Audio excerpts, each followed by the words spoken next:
had the pleasure of talking to Robin Millington about Planet Tracker and the world and how we've got various tipping points in terms of biodiversity and how can we respond to it. Robin, it was a fantastic conversation, although kind of an unpleasant situation we're in because there's a lot of tipping points, isn't there? There are, but it's not too late. That's the key message. Just don't wait, though. You have to take action now.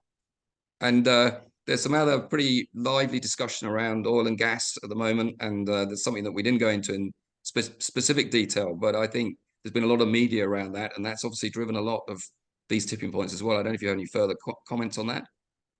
I think underlying everything that we're grappling with right now, the elephant in the room is simply that oil cannot, or fossil fuel, coal, we cannot continue with fossil fuel as our energy source. And we are looking at a point right now because of the instability of the world, because of inflation. The oil companies are making more money than they've ever made before. We have rising emissions. We haven't reached peak oil. And even if we do, they're starting to take the oil into the plastics industry, which is still going to be emission producing. We have to stop using fossil fuels.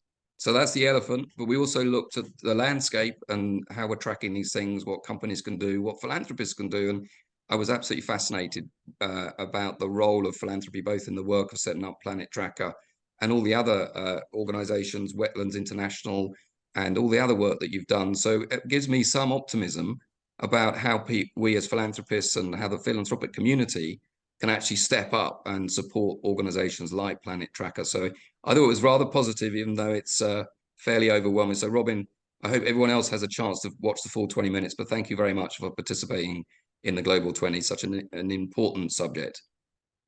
Thank you. I've been really honored to be on this. Thank you so much. Likewise, thank you.